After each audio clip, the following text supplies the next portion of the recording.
Yes guys, it's Gossip. Welcome back to another video.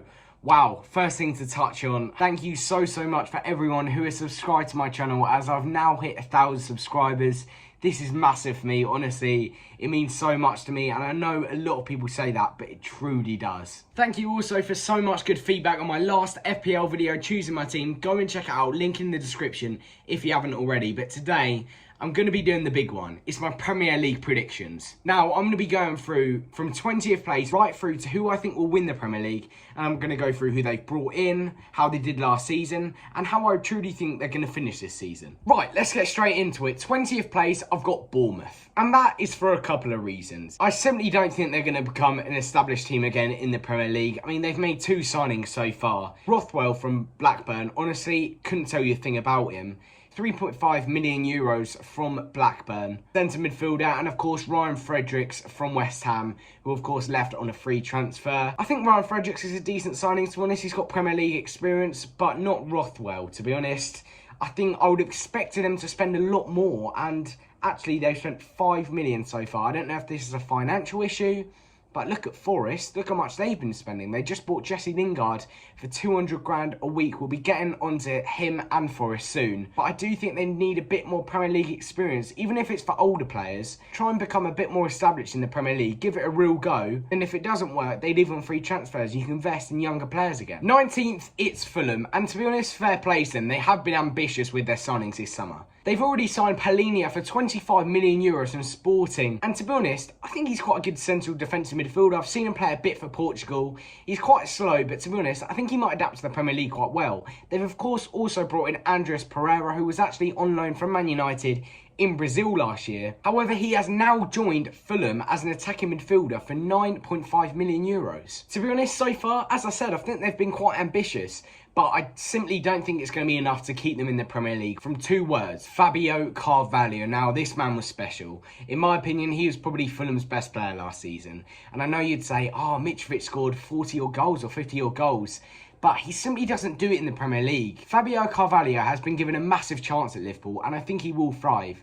However, I think Mitrovic will probably score about 6 goals again. That's me being deadly serious. He just doesn't cut it in the Prem, unfortunately, for him. And I think Fulham will be 19th. 18th, Southampton. Yes.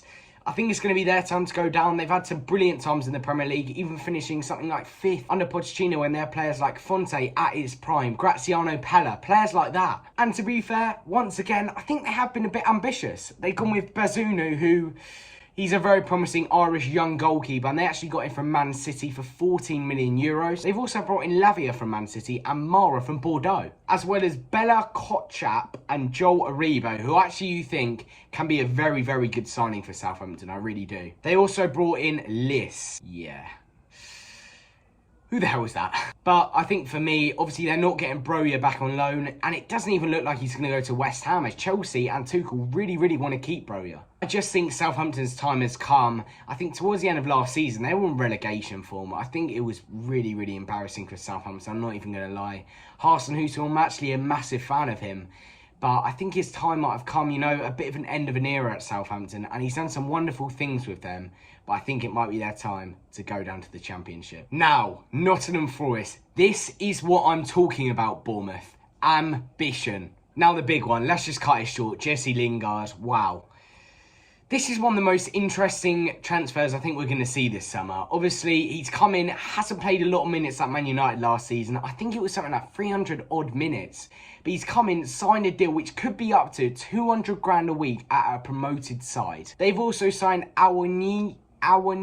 Oh God, that is an awful pronunciation. But he's a very promising striker from Union Berlin. I think he might adapt to the Premier League quite well. Of course, they've also signed Nico Williams for 20 million euros from Liverpool. Obviously, at Fulham last summer, I think it was a bit weird. He hasn't actually gone back to Fulham, especially as he went up with them. But he's gone to a club that actually finished below Fulham in Nottingham Forest. They've obviously brought in Omar Richards as well, who could be a very good signing as well. Obviously, he was at Reading before he made the move to Bayern Munich. Didn't quite work out there, and he's now moved for, I think, just over 8 million. They've also brought in the double from Huddersfield in O'Brien and Toffolo. And also, when I went to the Championship playoff final, O'Brien was one that really impressed me. I thought he definitely could move to the Premier League if Huddersfield didn't go up that day. And it turns out he has. Look, Nottingham Forest, I think you'll stay in the Premier League. You're a massive club. All the best for next season. 16th, they're lucky they're not going down. I'm being deadly serious. This is Everton. They haven't spent a penny this window. Not a penny. They bought in one signing, James Tarkowski, from a relegated Burnley side. And I think it's an average signing. Honestly, I think there's nothing special about Tarkowski. He's coming on a free, which, as I said, means they've spent absolutely no money. They're relying on players like Dominic Calvert-Lewin, who really let them down last season, was injured, but really let them down. They're relying on players like Dele Alli. Why? He was awful at Tottenham, and they thought they could sign him up and make him back into a superstar. No. They sold Richarlison to Spurs for 60 million. Where's that money gone? Financial fair play? Spend a bit of money on transfers at least. Honestly, they could be switched around with Nottingham Forest or even Southampton. I think I'm really worrying for Everton this season. And honestly, they could get relegated. 15th, it's Brentford. Now, this is mainly because Christian Eriksen. Of course, I was really hoping he would stay at Brentford. I'm not going to lie. He's made the move to United for free. Honestly, I don't really understand it, why he's gone to United. Can't see him fitting in much. But to be fair, Brentford have signed some promising players. Keane Lewis-Potter from Hull for just under 20 million. They've also signed Aaron Hickey, a young promising Scottish left-back from Bologna. Arsenal are heavily interested. Brentford have stole their man. Strakosha and Ben Mee have also come in from their respective clubs. However, they did actually both leave on a free transfer. I think Brentford, I really like Thomas Frank and I really like the system they play. I honestly think they're going to be in the Premier League for a long period. And 15th might sound wow. They might actually be in the tussle to go down. But I think, for me, it's a comfortable 15th place for Brentford. Next up, in 14th, it's Brighton. And this is down to two players, really. Yves Bissouma and Marc Cucurella, and although he hasn't moved to Man City yet, it's looking very likely he will. Losing their two best players and losing any team's two best players is not good for anyone. It really isn't. And especially Bissouma, in the last 2 years of his deal, actually I think it might have only been in the last year of his deal, he's gone to Spurs, a terrific player, same as Cucurella. They've bought in a couple of players, Enciso, I think that's how you say it, from Libertad, and Andingra from Nordjylland for 20 million combined. To be honestly, the players that Brighton sign are often players that you haven't really heard of, and that's not disrespect to Brighton. It's just credit to Graham Potter, who is that good of a manager. He can turn them into incredible players. He did that with Bissouma. He's done it with Cucurella, and although he was a bit known before for playing for Barcelona, he's turned him into a terrific left-back or left-wing-back. I think Brighton will be safe this season, and I know they did finish 9th last season, but as I've said, it's never easy to lose your best players, let alone two of them. Next up, in 13th, it's Wolves. Now, I've got to be honest, I'm not completely sure about Bruno Lage. I'm just gonna put it out there, but I do, however, think some of their signings have been quite good. Well, two of their signings have been quite good. Nathan Collins from Burnley, I actually do think he is a very promising centre-back. I've watched him and I think he's a bit too good for Burnley. He's come in for just under 25 million euros. Might have paid a bit over the price for him, but to be honest, he's a young 21-year-old Irish centre-back. And also Hwang Hee-chan, who is coming in on a permanent deal. I think that one was actually done in January. But look, one signing so far. It will also be very interesting to see how they cope with Adama Traore being back. Is he going to play? Is he going to be loaned out again? Is he going to be transferred out? How much will they get for him? It's an interesting time at Wolves at the moment. Of course, also with Saiss leaving. I always rated Saiss, to be fair. Always popped up with the odd goal as well. It will be interesting to see how they cope with him not being in their back five anymore. Next up in 12th, I've put Leeds. Now, the reason I've said this is I honestly, really like their transfer business this summer. Apart from obviously losing Rafinha, as I said, it's never easy to lose your best players, but Rafinha, it was inevitable he's going to go eventually. An unbelievable talent. However, they've compensated for that extremely well. 60 million for him. They spent 32.84 million euros on Brendan Harrison, a very promising attacking midfielder from RB Salzburg, American player. But the exciting one for me is Luis Sinistera. I think that's how you say it, from Feyenoord. The clips of this guy, he's going to be a player I'm actually considering for my FPL team, and that is not even a lie. He's a 23-year-old Colombian left winger who shined in the Conference League last year as they narrowly missed out to Roma in the final. 25 million euros for the player, as well as someone like Tyler Adams, who they've managed to bring in from RB Leipzig. Another fantastic signing in my opinion. Jesse Marsch obviously liking the Americans as he's linked up with Aronson and Adams. They've also bought in Christensen, who it says here he's a right back, but I'm pretty sure he can play left back. And that is huge because Junior Firpo is absolutely dreadful, to put it straight. Mark Roca has also come in for Bayern Munich as well for a cheap price. And Guy Abbey as well, who's also a centre mid they've bought in from Man City. Honestly, Leeds, fair play. It's never easy to lose your best player. I keep on saying it, but a lot of these clubs have lost their best players. But I think Leeds are going to thrive. Next up, it's Crystal Palace. I'm really liking what they're doing under Vieira. I've got to be honest. It's a lot more light when you're talking about the teams that are doing well. It's a lot more, you know, massive smile on my face. Czech Decore they've brought in as their probably biggest signing so far from Lens. He's a defensive midfielder, 21 million euros. They've also brought in Sam Johnson. It looked like for one point he was destined to go to Spurs, but he's ended up at Palace for a free transfer. I think that's a great transfer. And also Ebiowi from Derby. I think he was actually being chased by quite a few clubs, but Crystal Palace got their man. And to be honest, I know there's a couple of players there that not many people would have heard of, but to be honest, I trust in Crystal Palace. And even without Conor Gallagher, I still think they could have a terrific season. I'm really interested to see how Michael Elise will do this season. I love him, honestly, as a player. But he reminds me a bit of Riyad Mahrez. He's got a lot of tricks in his locker. A massive compliment to him, that is. But honestly, I'm really excited for his future. I actually think he has a release clause of 25 million. No one's hit that as of yet, so it looks like he is going to be staying at Crystal Palace, but he's going to be special. 10th, a club which everyone says, oh, they're going to be pushing for Europe. Oh, they're going to be in the Champions League. Oh, they could get Conference League. It's Aston Villa. But to be fair, a couple of a few very, very good signings. Obviously, making the Coutinho loan permanent was massive for them. 20 million euros. They brought in Diego Carlos. The only thing I'm not sure about him is he's been offered to literally every club. Man United, Spurs. No one's taken him. Is there a reason for that? Aston Villa have taken a gamble, 31 million euros. Robin Olsen's also come in on a permanent fee. I think he did well when he had to replace Emi Martinez for periods last season, 3.5 million euros. They've also brought in Lugin Augustinsson from Sevilla. I know he's quite a good player. They paid a loan fee of £500,000. I think that's decent. And also Boubakary Kamara from Marseille on a free transfer. Excellent signing. Honestly, I think he's going to do extremely well there. Aston Villa, you're being ambitious, but I do think 10th might be the highest you'll finish this season. But fair play to Steven Gerrard and the Aston Villa owners for showing a bit of ambition and fight. Next up, in 9th, is Leicester. And this heavily depends on if James Maddison stays at the club. Now, I know there's been a lot of rumours with him leaving. Being in the last 2 years of his contract, there's always going to be rumours surrounding players. He's been linked heavily to my club Spurs. But simply, Leicester haven't bought in anyone. Absolutely nobody.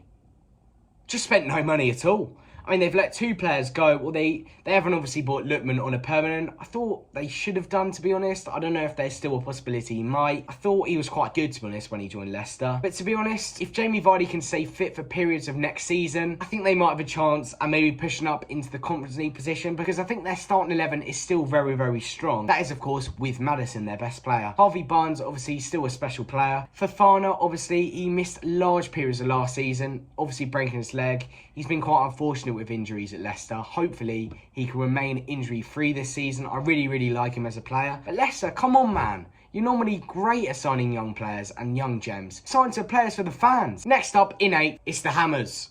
West Ham. Now, they've signed Aguard from Rennes for 35 million euros, but he is meant to slot into the centre-back position very smoothly, and he's been tipped by many to adapt to the Premier League quite quickly too. They've also brought in Downs from Swansea, another promising player. I do know quite a lot about this player. He's a very promising Englishman at 23, actually, quite established player now. And of course, Areola for 9.3 million euros, and they've made it a permanent from his loan from PSG. They're also negotiating for Broja at the moment. Looks like he's going to remain at Chelsea, but also Filip Kostic. I think this would be an excellent signing. Does this mean they'll go to 5 at the back? Probably, because I'm guessing Cresswell's still a very, very good player. He'll probably slot into the left centre-back position with Kostic in the wing-back position.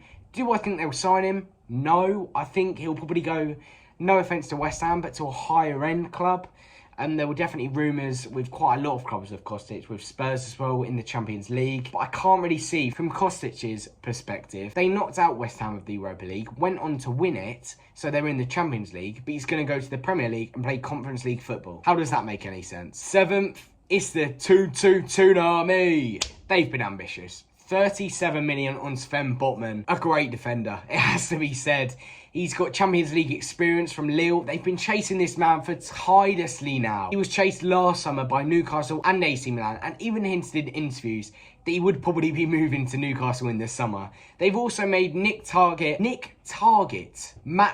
a permanent deal for 17.5 million euros. Was brilliant really when he came in January. And also Nick Pope for 11 million euros too, which I also think from a relegated Burnley side is an excellent signing. I think Newcastle will also inevitably do more business. They've been linked with quite a few players. Alan St. Maximin has also been linked to Spurs and Chelsea. Can't see him going anywhere anytime soon with the project they've got with the Saudi Arabian owners at Newcastle. It's exciting times for the Geordies, and I do think they'll be finishing in the Conference League and a European position this year. 6th place is the Arsenal. Now, their big money signing, Jesus, 52 million euros. You might be shocked that I put them in 6th, but wait till I talk about who's in 5th. Now, he's looked very, very bright in pre-season, and to be honest, I don't think you can judge it much, to be honest, by pre-season. I mean, they beat Chelsea 4-0 in pre-season. When was the last time they ever did that? Honestly, I think he's going to do extremely well for Arsenal. Well, not extremely well. I do think he'll be a very good addition for them. I think he'll probably get around 13, 14 goals for them. I mean, the real thing is he going to be getting the sort of service he was at Man City? And the answer is no. But I still think he will score quite a few goals for them and inevitably get them Europa League football. They've also brought in Alexander Zinchenko for 35 million, as well as Vieira for 35 million from Porto.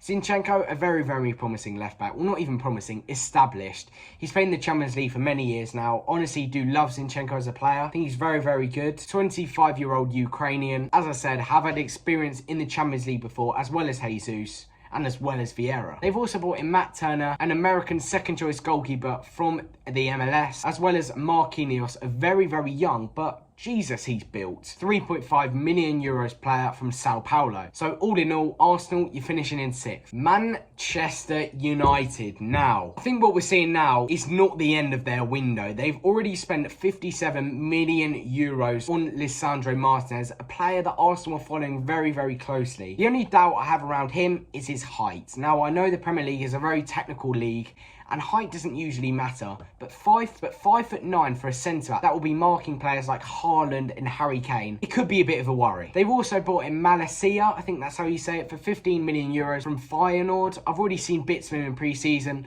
looks very bright, he's a very quick, agile fullback, and I think he will definitely improve their defence. Christian Eriksen, as I've said, I'm not really convinced about this transfer. I honestly think he's quite similar to Bruno, so I don't really think it's going to be interesting to see how they're going to fit in with one another. In my opinion, they desperately need a defensive midfielder, but it doesn't even look like that's on their priorities at the moment. In 4th, I've gone with Chelsea. Now, another team very, very ambitious with their transfers this summer. However, have they done enough? They've brought in Raheem Sterling for 56 million euros.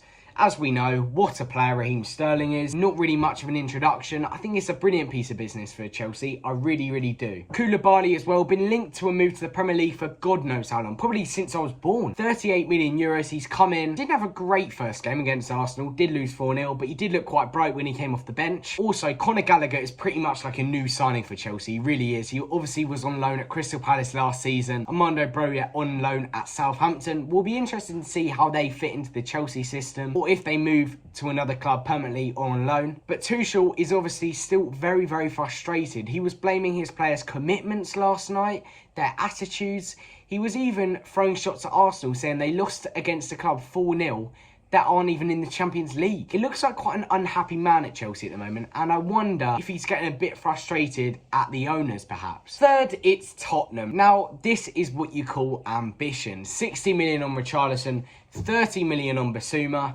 15 million on Jed Spence, free transfer for Ivan Perisic. What a signing that is, by the way. Free transfer for Fraser Forster and a season-long loan for Clement Longley. I think under Conte, last season, we did extremely well to get Champions League with players that Conte didn't even sign apart from Kulusevski and Bentancur. However, this season we're getting players that Conte desperately wants. The squad depth has gone up a level. Richarlison is a massive signing. When have you ever seen Spurs spend 60 million on a player who is most likely to start the season on the bench? This is an exciting time for Tottenham fans, and honestly, the Premier League isn't ready, in my opinion, for what Tottenham are going to do next season. They could even push Liverpool and Man City.